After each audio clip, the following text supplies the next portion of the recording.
ముందు రష్యా అధ్యక్షుడు Vladimir Putin European countries కి ఒక డెడ్లీ వార్నింగ్ ఇచ్చారు.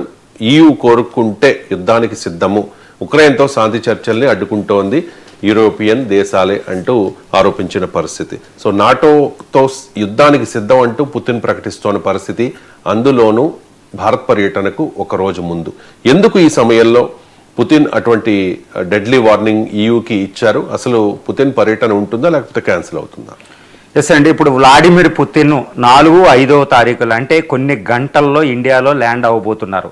దీనికి ముందు ఆయన ఒక పెద్ద డెడ్లీ, ఒక భీకరమైన వార్నింగే యూరోపియన్ దేశాలకి, ముఖ్యంగా నాటో దేశాలకి ఆయన ఇవ్వడం జరిగింది. అంటే ఏంటి, నాటో దేశాలు కూడా ఇప్పుడు well prepared to do war with the Russia కూడా ఏది అవాంతరం ఎదురైనా నాటో దేశాల మీద భీకరమైన దాడి చేయడానికి తన ఆయుధాలన్నీ ఎక్కువ పెట్టుకుని కూర్చుంది. ఈ క్షణంలో పుతిన్ వార్నింగ్ ఇవ్వడం వల్ల నాటోతో యుద్ధం వస్తుందా? మరి యుద్ధం వస్తే అక్కడ ఇప్పుడు రష్యా ఆల్రెడీ ఉక్రెయిన్ మీద యుద్ధం చేస్తుంది. ఈ యుద్ధంలో ఏదైనా తీవ్రతరం అయితే పుతిన్ పర్యటన అనేది జరగదు. ఆల్రెడీ ఇప్పటికే భారత పర్యటనకు ఆయన రాలేదు. ఎందుకంటే ఒకటి గుర్తుపెట్టుకోవాలి, 2000 సంవత్సరం నుండి భారత్ రష్యాలు తన సమ్మిట్ లెవెల్ డిస్కషన్, అంటే భారత రష్యా వ్యూహాత్మక సంబంధాల్లో భాగంగా ప్రతి సంవత్సరం, అంటే ఈ సంవత్సరం భారతదేశానికి రష్యా అధ్యక్షుడు వస్తే వచ్చే సంవత్సరం భారత ప్రధాని రష్యా వెళ్తూ ఉంటారన్నమాట. అంటే సంవత్సరం తర్వాత సంవత్సరం ఒక దేశంలో ఒకళ్ళు పర్యటిస్తూ ఈ సమ్మిట్ లెవెల్ డిస్కషన్ కంటిన్యూ చేస్తున్నారు 25 సంవత్సరాలు. కానీ 25 సంవత్సరాల్లో 23వ సమావేశం జరగబోతుంది. అంటే 2 సమావేశాలు క్యాన్సిల్ అయినాయండి.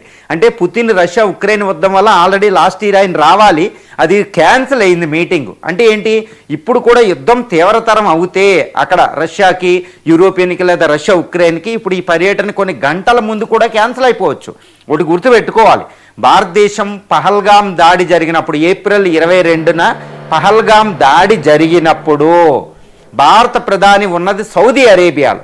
వెంటనే సౌదీ అరేబియా నుండి ప్రైమ్ మినిస్టర్ వెనక్కే, అంటే దాన్ని పర్యటన అర్ధాంతరంగా ఆపేసి ఆయన ఇండియా రావడం జరిగింది.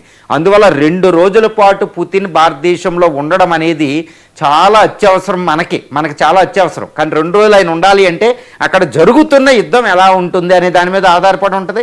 ఈ ఆయన వచ్చే కొన్ని గంటల ముందు పరిస్థితి అక్కడ ఎలా మారిపోతుందో కూడా తెలియదండి. చాలా దారుణమైన పరిస్థితి. అంటే ఇప్పుడు పుతిన్ భారతదేశానికి రావడం అనేది చాలా అత్యవసరం భారతదేశానికి, అటు రష్యా కూడా ప్రపంచం అంతా ఆసక్తిగా ఎదురు చూస్తుంది. ఈ క్షణంలో మరి ఈ పర్యటన మీద నీలి నీడలు కమ్ముకున్నాయి. Hovering of the war clouds అంటారనమాట. మరి ఎలా ఉంటుందో చూద్దాం.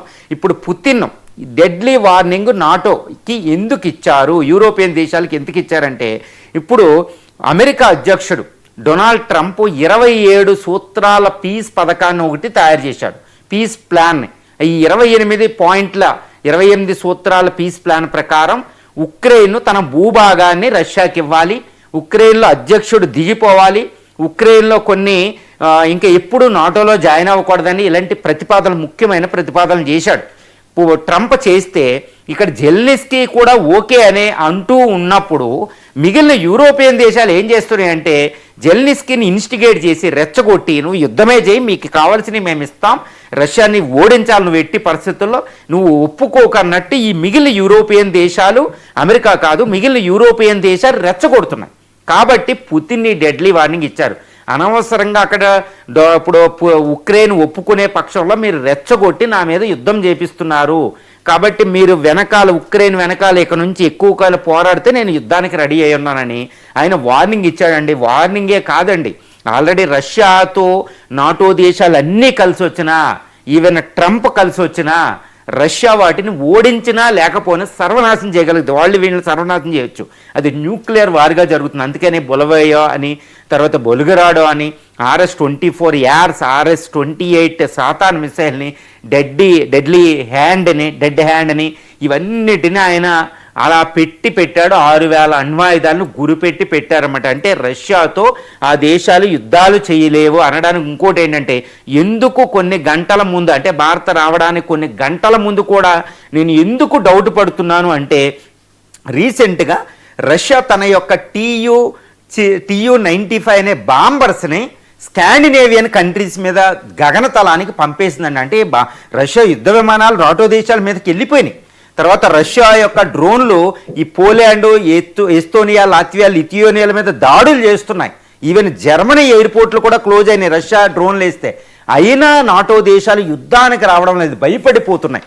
కానీ అవి ఆర్టికల్ 5ని ప్రయోగించి ఒకవేళ యుద్ధానికి దిగే పక్షంలో రష్యా అధ్యక్షుడు మన దేశానికి రాలేడు. రష్యా అది నాటో దేశం అంటే అది 3వ ప్రపంచ యుద్ధమే. అంటే 3వ ప్రపంచ యుద్ధ పరిస్థితులు యూరోప్లో నెలకొన్న సమయంలో వ్లాడిమిర్ పుతిన్ గారు భారతదేశం వస్తున్నారు. గుర్తుపెట్టుకోండి, ఎంతటి విశిష్ట స్థానం ఆయన భారతదేశ సంబంధాలకు ఆయన ఇస్తున్నారు. భారతదేశం కూడా ఆయనకి వెల్కమ్ చెప్పడానికి వెల్ ప్రిపేర్డ్ అండి. ఎందుకంటే ఎన్నో డిఫెన్స్ డీల్స్, ఎన్నో Russia rouble trade deal, energy సంబంధించిన డీలు, కనెక్టివిటీకి సంబంధించిన డీలు, కల్చరల్ రిలేషన్కి సంబంధించిన ఒక డీలు, ప్రపంచాన్ని బ్రిక్స్ కరెన్సీకి సంబంధించిన ఎన్నో డీల్స్, ఎన్నో 2 డజన్లకు పైగా డీల్స్ కుదరబోతున్నాయి. ఇవి ప్రపంచ రాజకీయ సమీకరణాలని, the entire dynamics of the international relations will be changed once the Russia and India inked this deals అండి. ఇది మన ప్రపోజ్డ్ డీల్స్ అనమాట. అందువల్ల ఈ పర్యటనకు అంత ఉంది. కాబట్టి ఇండియా అనేది చాలా చాలా పెద్ద సెక్యూరిటీ అరేంజ్మెంట్లు కూడా